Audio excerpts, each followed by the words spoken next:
നന്ദി. A Rahim M P കൂടി telephone ലൈനിൽ ചേരുന്നുണ്ട്. ശ്രീ റഹീം, ഈ രാഷ്ട്രീയം കളിക്കുകയാണ് പ്രതിപക്ഷം എന്നുള്ളതാണ് ആഭ്യന്തരമന്ത്രിയുടെ ഇന്നലത്തെ ഒരു പ്രസ്താവന. വീഴ്ച സമ്മതിക്കുന്നു, പക്ഷേ ഇതിനെ ഒരു രാഷ്ട്രീയ ആയുധമായി പ്രതിപക്ഷം ഉപയോഗിക്കുന്നു എന്ന് ആഭ്യന്തരമന്ത്രി പറയുന്നു. എങ്ങനെയാണ് സഭയിലെടുക്കുന്ന നിലപാട്?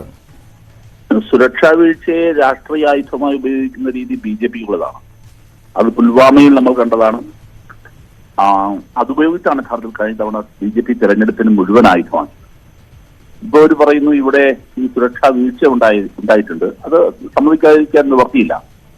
അതിന് രാഷ്ട്രീയമായി ആയുധമാക്കുന്നതെന്നാണ്. രാഷ്ട്രീയമായി ആയുധമാക്കാൻ ഞങ്ങൾ ആരാണ് ശ്രമിച്ചത്?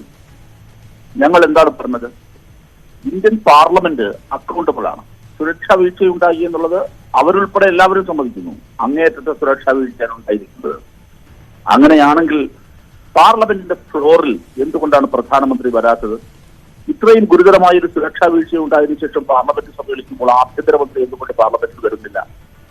ഞങ്ങളിത് ചർച്ച ചെയ്യണമെന്നാണല്ലോ ആവശ്യപ്പെട്ടത്. ആഭ്യന്തരമന്ത്രിയുടെയോ പ്രധാനമന്ത്രിയുടെയോ രാജിയല്ലല്ലോ ആവശ്യപ്പെട്ടത്. ആഭ്യന്തരമന്ത്രിയുടെയോ പ്രധാനമന്ത്രിയുടെയോ രാജി ആവശ്യപ്പെട്ടാൽ അതിൽ രാഷ്ട്രീയ ഉദ്ദേശമുണ്ടെന്ന് വേണമെങ്കിൽ അവർക്ക് ആരോപിക്കാം. ഞങ്ങൾ അതല്ല ചെയ്തത്. പ്രതിപക്ഷം ചെയ്തത് സഭയ്ക്കുള്ളിൽ അവർ വരണം, ഇത് സംബന്ധിച്ച് സ്റ്റേറ്റ്മെന്റ് തരണം. പാർലമെന്റിൽ പത്രം വായിച്ചിട്ടല്ലോ കാര്യങ്ങൾ മനസ്സിലാക്കേണ്ടത്. ഞങ്ങൾ മനസ്സിലാക്കേണ്ടത് ഞങ്ങൾക്ക് കൃത്യമായി രാജ്യത്തിന് അറിയേണ്ടത്. രാജ്യത്തിന് സ്റ്റേറ്റ്മെന്റ് വരേണ്ടത് പത്രങ്ങളുടെ അല്ലെങ്കിൽ മാധ്യമങ്ങളുടെ സ്പെക്കുലേഷൻസിൽ നിന്നാണോ? അല്ലല്ലോ. ചോർന്നു കിട്ടുന്ന വിവരങ്ങളിൽ നിന്നാണോ? പാർലമെന്റിനുള്ളിൽ വന്ന് പറയണ്ടേ? ഇതിനേക്കാൾ വലിയൊരു സുരക്ഷാ വീഴ്ച സംഭവിക്കാനുണ്ടോ? വലിയൊരു സുരക്ഷാ വീഴ്ചയുണ്ടായിരിക്കുന്നു, അത് അവർക്ക് സമ്മതിക്കുന്നു. പാർലമെന്റിൽ എന്നാൽ ഞങ്ങൾ വരില്ല. ഇനി അത് ആവശ്യപ്പെടുന്നവരെയൊക്കെ ഞങ്ങൾ പുറത്താക്കുകയും ചെയ്യും. എന്ത് ജനാധിപത്യ വിരുദ്ധതയാണ്? വ്യാപകമായി എന്തിനാണ് ഇങ്ങനെ ആളുകൾ പുറത്താക്കുന്നത്? പ്രേക്ഷകർ മനസ്സിലാക്കേണ്ട ഒരു കാര്യം, പുറത്താക്കുക എന്ന് പറഞ്ഞാൽ അവരുടെ മെജോറിറ്റി വെച്ചിട്ടാണ് പുറത്താക്കുന്നത്.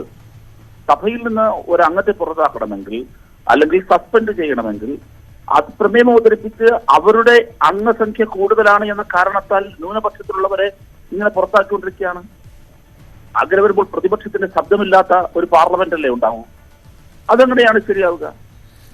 പുറത്ത് ഈ സുരക്ഷാ വീഴ്ചയുണ്ടെന്ന് സംബന്ധിച്ച ആഭ്യന്തരമന്ത്രിക്ക് പാർലമെന്റിൽ ആ ഒരു വിഷയം പ്രസ്താവന നടത്താനുള്ള ബുദ്ധിമുട്ട് എന്തായിരിക്കണം ശ്രീ എ റഹീം? എനിക്കറിയില്ല. അത് ധിക്കാരവും അഹങ്കാരവുമാണ്. ജനാധിപത്യത്തോടുള്ള പുല്ലുവിലയാണ്. അങ്ങ് ചോദിച്ചല്ലോ പാർലമെന്റിൽ പ്രസ്താവന പോയിട്ട് വരണ്ടായോ എന്ന്. ഇന്നലെയും മെനിഞ്ഞാണ് ഈ സംഭവം ഉണ്ടായതിന്റെ തൊട്ടടുത്ത മണിക്കൂറുകളിൽ പ്രധാനമന്ത്രിയും ആഭ്യന്തരമന്ത്രിയും എത്തണ്ടേ? അവരന്ന് സംഭവം ഉണ്ടാകുമ്പോൾ ഡൽഹിയിലില്ല, അവർ സത്യപ്രതിജ്ഞാ ചടങ്ങിന് പോയിരിക്കുകയായിരുന്നു എന്നാണ് BJP വൃത്തങ്ങൾ പറയുന്നത്. ശരി, ഇന്നലെ എന്തായിരുന്നു?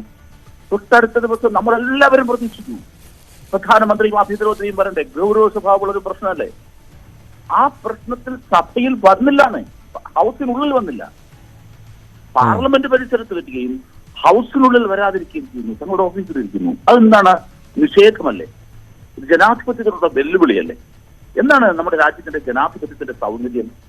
അത് പാർലമെന്റിൽ നടക്കുന്ന തീപാറുന്ന ചർച്ചകളും സംവാദങ്ങളും ഒക്കെയല്ലേ? ഡിസ്കഷൻ അല്ലേ? വിശദീകരണങ്ങളല്ലേ? അവർക്ക് പറയാനുള്ളത് പറയാലോ. ഞങ്ങൾ പറഞ്ഞത് ചർച്ച ചെയ്യണമെന്നാണ്. ഞങ്ങൾ വിളിച്ച മുദ്രാവാക്യം ഇന്നലെ പ്രധാനമന്ത്രി പാർലമെന്റിനുള്ളിൽ പറഞ്ഞതെന്നാണ്. അപ്പൊ പാർലമെന്റിനുള്ളിൽ അവർ വരുന്നില്ല. അതെന്തുകൊണ്ടാണ് പാർലമെന്റിൽ അവർക്ക് അഭിമുഖീകരിക്കാൻ അവർക്ക് കഴിയാതെ വരുന്നത്? യഥാർത്ഥത്തിൽ BJP ഇതിന് എല്ലാ ദിവസവും എല്ലാ സന്ദർഭങ്ങളിലും ഉപയോഗിക്കുന്ന പല ആയുധങ്ങളുണ്ട്. അതിലൊന്ന് തീവ്ര വർഗീയതയാണ്, മറ്റൊന്ന് തീവ്ര ദേശീയതയാണ്, ഒന്ന് രാജ്യസുരക്ഷയാണ്. രാജ്യസുരക്ഷയ്ക്ക് ഞങ്ങൾ വേണം. പക്ഷേ അവരുടെ കീഴിൽ ഇന്ത്യൻ പാർലമെന്റിനകത്ത് പ്രധാനമന്ത്രിയും ആഭ്യന്തരമന്ത്രിയും ഉൾപ്പെടെ ഇരിക്കുന്ന, ഇതിനപ്പുറത്ത് വേറൊരു ഇല്ലല്ലോ, ഇന്ത്യൻ ജനങ്ങളുടെ മുഴുവൻ പ്രതിനിധികളിരിക്കുന്ന സാൻഡം എന്ന് വിശേഷിപ്പിക്കാൻ കഴിയുന്ന ശ്രീകോവിലെന്ന് വിശേഷിപ്പിക്കാൻ കഴിഞ്ഞാൽ പാർലമെന്റിനുള്ളിലേക്ക് ഒരു കൂട്ടം ആളുകൾക്ക് അവർ ഉദ്ദേശിക്കുന്ന ആയുധവുമായി കടന്നു വരാൻ കഴിയുന്നു. ഇത്ര അപകടകരമായ അവസ്ഥയാണ്. അവർക്കത് പ്രയോഗിക്കാൻ കഴിയുന്നു.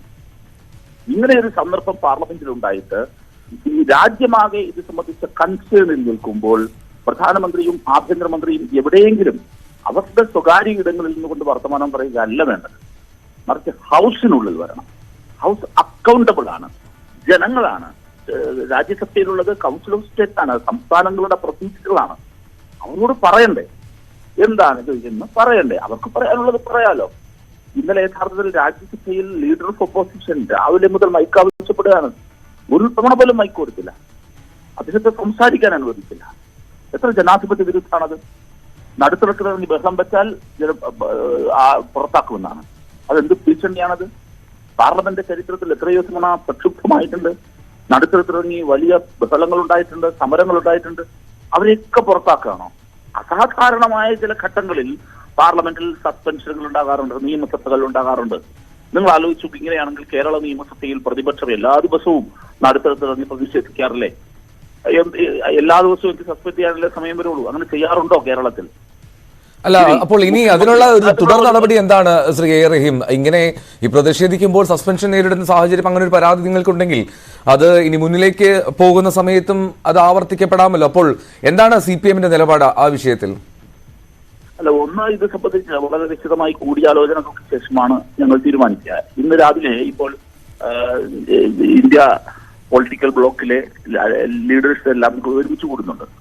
അങ്ങനെ ചേരുന്ന ഉന്നതതല നേതൃയോഗത്തിൽ ഭാവി സ്ട്രാറ്റജി, വരുന്ന മണിക്കൂറുകളിലെ സ്ട്രാറ്റജി ഞങ്ങൾ തീരുമാനിക്കും. ആ സ്ട്രാറ്റജിക്ക് അനുസരിച്ച് CPM ശക്തമായി നിൽക്കും. കൂട്ടായ പ്രതിപക്ഷ ഐക്യത്തിൽ, പ്രതിഷേധത്തിൽ CPIM മുൻനിരയിലുണ്ടാകും. ഇതാണ് CPIM-ന്റെ അത് സംബന്ധിച്ചുള്ള നിലപാട്. വളരെ